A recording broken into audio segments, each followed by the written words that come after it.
வணக்கம். ஆகாஷ்வாணி புதுச்சேரி செய்திச் சுருக்கம் வாசிப்பவர் நாராயணசாமி. பாஜக மூத்த தலைவரும் மத்திய உள்துறை அமைச்சருமான திரு அமித்ஷா இன்று பீகாரின் ரோஹ்தாஸ், பெகுசாராய் மற்றும் பிற மாவட்டங்களின் கட்சி நிர்வாகிகளை சந்திக்கிறார். முன்னதாக நேற்று மாலை பாட்னா வந்தடைந்த திரு அமித்ஷாவை விமான நிலையத்தில் மத்திய உள்துறை இணையமைச்சர் திரு நித்யானந்த் ராய், பிஜேபி மாநில தலைவர் டாக்டர் திலீப் ஜெய்ஸ்வால், துணை முதலமைச்சர்கள் திரு சாம்ராஜ் சௌத்ரி மற்றும் திரு விஜய்குமார் சின்ஹா மற்றும் பிஜேபி மூத்த தலைவர்கள் வரவேற்றனர். கிராமப்புறங்களில் மொபைல் இணைப்பை அதிகரிக்க இந்திய அஞ்சல் துறை மற்றும் பிஎஸ்என்எல் இடையே நேற்று புதுடில்லியில் புரிந்துணர்வு ஒப்பந்தம் கையெழுத்தாகியுள்ளது.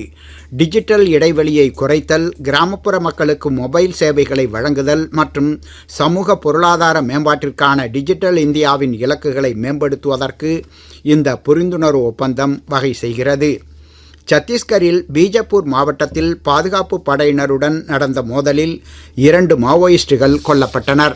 மாவட்டத்தின் தெற்கு பகுதியில் ஏராளமான மாவோயிஸ்டுகள் இருப்பதாக பாதுகாப்பு படையினருக்கு கிடைத்த உளவுத்துறை தகவல்களை தொடர்ந்து நேற்று தேடுதல் வேட்டையின் போது இந்த சம்பவம் நடைபெற்றது. புதுச்சேரி வில்லியனூர் மரப்பாலம் மின்பாதையில் பராமரிப்பு பணிகள் மேற்கொள்ளப்பட இருப்பதால் இன்று காலை 10 மணி முதல் மாலை 4 மணி வரை ஜிஎன் பாளையம், நடராஜன் நகர், எழில் நகர், வெண்ணிசாமி நகர், திருக்குறளார் நகர், அரும்பார்த்தபுரம், தக்கக்குட்டை, மூலக்குளம், ஜே நகர், கம்பன் நகர், மரியாள் நகர், உழவர்கரைப்பேட், செல்லம்பாப்பு நகர், ஜெயா நகர், கேப்ரியல் நகர், வசந்தம் நகர், ஆனந்தம் நகர், கணபதி நகர் உள்ளிட்ட பகுதிகளில் மின்தடை ஏற்படும் என்று மின்துறை அறிவித்துள்ளது. இந்தியாவின் நட்சத்திர ஈட்டி எறிதல் வீரரும் நடப்பு சாம்பியனுமான திரு நீரஜ் சோப்ரா நேற்று 84.85 மீட்டர் தூரம் எறிந்து உலக தடகள சாம்பியன்ஷிப் 2025 இறுதிப் போட்டிக்கு தகுதி பெற்றுள்ளார். இத்துடன்